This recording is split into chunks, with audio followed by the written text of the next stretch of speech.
इस टॉपिक के अंदर दो टॉपिक आएंगे। सबसे पहले तो dual nature of radiation and de Broglie equation हमने इसमें पढ़ना है। जैसे कि हमने लास्ट टाइम पढ़ा Bohr model of an atom,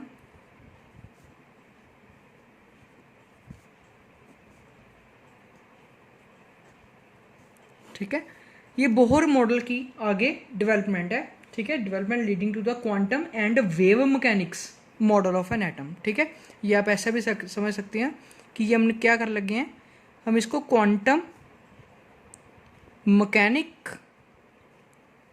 model of an atom भी बोल सकते हैं, ठीक है। जिसके अंदर हमने डी ब्रोगली के बारे में डिटेल में समझना है, ठीक है। सबसे पहले बात करते हैं डुअल नेचर। डुअल नेचर का मतलब क्या है, हमने आपको याद हो स्टार्टिंग में हमने पढ़ा था कि अगर किसी सोर्स से कोई रेडिएशन, अगर एक सोर्स ऑफ लाइट है, अगर इसके अंदर से किसी तरह से कोई रेडिएशन बाहर निकल रही है, तो ये रेडिएशन जो है, हमने देखा कि कुछ एक्सपेरिमेंट इस तरह से किए गए इसको पार्टिकल नेचर मान के।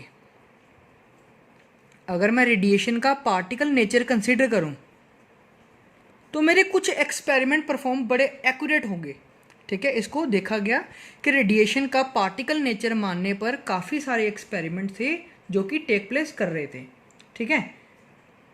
और कुछ एक्सपेरिमेंट ऐसे थे जो इसके ऊपर फेल हो रहे थे। इसका मतलब क्या हो गया कि वो एक्सपेरिमेंट वेव नेचर को कंसीडर करके चल रहे हैं, ठीक है। कुछ एक्सपेरिमेंट देखा गया जो कि पार्टिकल नेचर पे कंसिडर्ड है, और कुछ एक्सपेरिमेंट ऐसे देखे गए जो वेव नेचर को कंसीडर करके चलते हैं। मींस रेडिएशन के ऐसे कह सकते हैं कि दो तरह के नेचर है, पार्टिकल नेचर भी और वेव नेचर भी, ठीक है। जैसे आपको एक एग्जांपल दूं तो अगर आपने पार्टिकल नेचर की बात करनी है तो हम ले सकते हैं फोटो इलेक्ट्रिक इफेक्ट, हम पढ़ चुके हैं पीछे।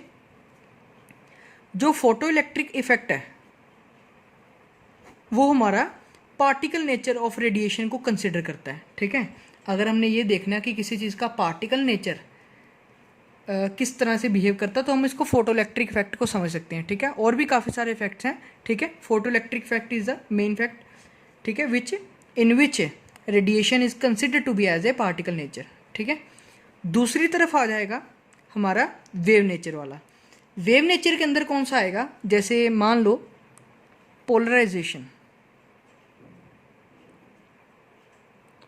Polarisation of light, polarisation of light क्या है, एक वेव नेचर के ऊपर किया गया एक्सपेरिमेंट है, ठीक है। आपने इसको +2 के अंदर जाके स्टडी करना है, देखेंगे तब क्या होता है। फिलहाल अपना इतना याद रखो कि एक एक्सपेरिमेंट है पोलराइजेशन ऑफ लाइट जो कि वेव नेचर कंसीडर करो तभी हो सकेगा, ठीक है। अब पार्टिकल नेचर जो है वो पोलराइजेशन को स्टेट नहीं करेगा, और वेव नेचर जो है वो फोटो इलेक्ट्रिक को स्टेट नहीं करेगा। इसका मतलब ये नहीं है कि ये इफेक्ट गलत हो गया। इसका मतलब ये हो गया कि रेडिएशन जो है उसके दोनों ही करेक्टर्स हैं, ठीक है। इसका मतलब तो ये हो गया कि रेडिएशन जो है, रेडिएशन हैज़ डुअल करेक्टर, ठीक है ना। इसका मतलब ये चीज़ हो गई कि एक रेडिएशन के दो नेचर हैं। चाहे तो आप किसी एक्सपेरिमेंट को रेडिएशन के पार्टिकल नेचर से प्रूफ करो, अगर वो प्रूफ हो रहा है वो तो ठीक है, अगर वो नहीं हो रहा इसका मतलब वो वेव नेचर से प्रूफ होगा, ठीक है। अगर आपका कोई एक्सपेरिमेंट है जो कि पूरा एक्यूरेट आपको पता आंसर कैलकुलेट करके आएगा, तो आप उसको इन दोनों में से एक नेचर कंसिडर करके करो। अगर आपका एक गलत आएगा इसका मतलब दूसरा नेचर उसका मेन नेचर होगा, ठीक है, रेडिएशन का।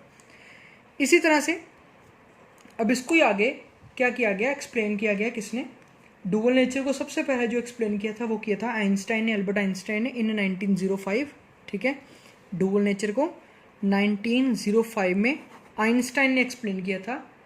अब हमने एक नया टॉपिक स्टडी करना है जो कि पार्टिकल नेचर के ऊपर चलेगा, ठीक है, जिसका नाम है डी ब्रोगली।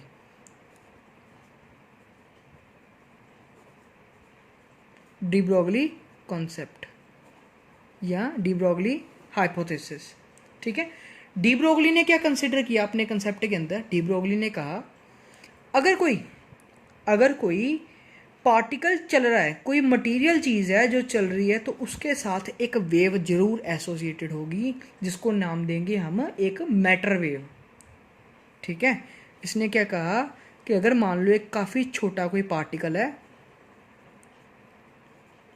और ये पार्टिकल स्ट्रेट मूव कर रहा है, अपने पाथ की तरफ जा रहा है यहाँ पर, ठीक है, यहाँ से मूव करके यहाँ पर पहुँच रहा है, तो क्या होगा, जैसे ही यहाँ से यहाँ पर पहुँचेगा, ठीक है, काफ़ी हाई वेलोसिटी पर, तो इसके साथ क्या होगी, एक वेव एसोसिएटेड होगी जो इसमें से बाहर निकलेगी, जिसको हम बोलते हैं मैटर वेव या डी ब्रोगली वेव। ठीक है, ये चीज़ एक्सप्लेन की गई। ठीक है, डी ब्रोगली ने कहा कि अगर एक पार्टिकल स्ट्रेट चल रहा है या कोई भी कर्व मोशन में चल रहा है, जैसे भी किसी भी, ठीक है, अगर कोई पार्टिकल मूव कर रहा है तो उसके साथ एक वेव एसोसिएटेड होगी जिसको बोलेंगे मैटर वेव। ठीक है, और उसने क्या कहा कि उस वेवलेंथ, उस वेव की जो वेवलेंथ है, उसने इसको कैलकुलेट करने के लिए बताया। कैसे कर सकते हैं, सबसे पहले तो मेरे को पता है कि अगर एक पार्टिकल मूव कर रहा है तो मैं लेट कर रहा हूँ कि इसमें से जो रेडिएशन निकल रही है वो क्या निकल रही है, वेव करेक्टर की। ठीक है, मान लो इसमें जो चीज़ बाहर निकली है वो वेव करेक्टर की निकल रही है, वेव करेक्टर हो, तो उस केस में, in case of wave nature, अगर मैं वेव नेचर कंसिडर कर रहा हूँ तो वेव नेचर के केस में मेरा फॉर्मूला क्या आएगा, एनर्जी ऑफ द पार्टिकल, वो क्या आएगा, E equals to H nu. ठीक है, ये मेरा क्या आ गया, वेव नेचर के केस में E equals to H nu. ठीक है, इस चीज़ को किसने एक्सप्लेन किया था, ये दिया था हमने हमको प्लैंक्स क्वांटम थ्योरी के अंदर। ठीक है, प्लैंक क्वांटम थ्योरी ने हमें फॉर्मूला दिया है, energy of that wave is equals to the H into nu. H क्या है, प्लैंक्स कांस्टेंट, न्यू क्या है, उस रेडिएशन की फ्रीक्वेंसी। अगर अब मैं in case of particle consider करूं, अगर मैं लेट कर लूं कि इनका पार्टिकल नेचर है, तो पार्टिकल नेचर में क्या होगा कि एनर्जी का फॉर्मूला दिया हमें E equals to M C square. ठीक है, ये था हमारा आइंस्टाइन मास एनर्जी इक्विवेलेंस। ठीक है, ये थी हमारी प्लैंक्स क्वांटम थ्योरी, ये थी हमारी आइंस्टाइन मास एनर्जी इक्विवेलेंस। ठीक है, अब अगर मैं इन दोनों को कंपेयर करूं, ठीक है, ये था वेव नेचर को लेकर, ये था पार्टिकल नेचर को लेकर, बट दोनों को अगर मैं कंसिडर करूं, एक चीज़ ही है। ठीक है, चल तो हमारा पार्टिकल ही रहा है, कोई ना कोई बॉडी, जो कोई ना कोई मास है जो मूव कर रहा है एक पॉइंट से दूसरी पॉइंट पे, लेट कर ले, जो पार्टिकल जो मूव कर रहा है इसका मास m लेट करते हैं। ठीक है, चाहे आप उसको पार्टिकल की बजाय ना इसको मैटर लिखते हैं। ठीक है, आपको ये कन्फ्यूजन ना हो कि ये पार्टिकल की नेचर कंसिडर कर रहे हैं, हम इसको लिखते हैं मैटर। ठीक है, एक मैटर है जो कि यहाँ से यहाँ पर मूव कर रहा है, जिसका मास कितना है m। तो उस केस में एनर्जी इसकी पहले तो पार्टिकल वेव नेचर लेके की तो इतनी आई, पार्टिकल नेचर लेके की तो इतनी आई। अगर मैं दोनों को कंपेयर करूं, बाय कंपेयरिंग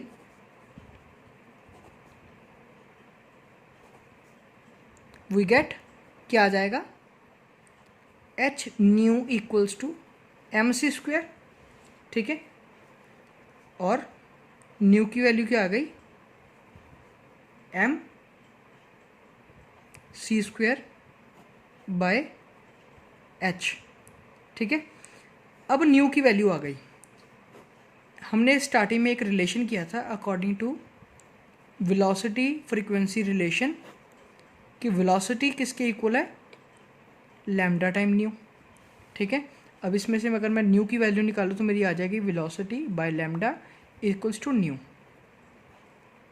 अब मैं इसको इसके साथ कंपेयर करूँ तो ये मेरा बन जाएगा वेलोसिटी। वेलोसिटी कितनी है मेरी, वेलोसिटी को लेट करते हैं, ये स्पीड ऑफ लाइट की कंपैरेटिवली चल रहा है, सी लेट करते हैं। ठीक है, क्योंकि यहाँ पर भी सी है, तो यहाँ पर आ जाएगा C by lambda equals to M C square by H, एक सी से एक सी कट, तो लैम्डा की वैल्यू क्या निकल आई, एच बाय एम सी। ठीक है, अगर मैं लेट कर रहा हूँ कि मेरे पास एक फोटोन पार्टिकल है, ठीक है, ये जो मैंने अजम्पशन ली है, ये ली मैंने फोटोन को लेकर, ठीक है, जो कि हमारा लाइट पार्टिकल है। ठीक है, विजिबल लाइट पार्टिकल।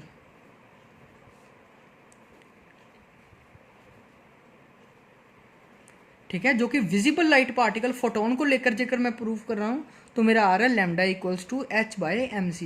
तो अगर मैं जनरल केस में आपको बताऊँ तो जनरल केस में अगर कोई भी पार्टिकल हो किसी भी स्पीड से चल रहा हो तो उस केस में क्या आ जाएगा, लैम्डा इक्वल्स टू h/m, की बजाय क्या आ जाएगा, v। ठीक है, c तो हो गई ना velocity of the light, but यहाँ पर वेलोसिटी ऑफ एनी मैटर आ जाएगा। इसका मतलब कि ये इससे इन्वर्सली प्रोपोर्शनल है। ठीक है, और इसको ऐसे भी लिख सकते हैं चाहे कि lambda is equals to h/p। ठीक है, where p is a momentum. ठीक है, p इज ए मोमेंटम जिसका फॉर्मूला मास मल्टीप्लाई वेलोसिटी है। ठीक है, अब ये देखो इसके रिलेशन में देखें तो लैम्डा क्या है, v के इन्वर्सली। इसका मतलब जितनी वेलोसिटी ज़्यादा होगी उतनी वेवलेंथ क्या होगी, कम। जितनी वेलोसिटी ज़्यादा उतनी वेवलेंथ कम, या जितनी वेलोसिटी कम उतनी वेवलेंथ ज़्यादा। ठीक है, इस चीज़ को हम पढ़ेंगे डी ब्रॉगली के अंदर।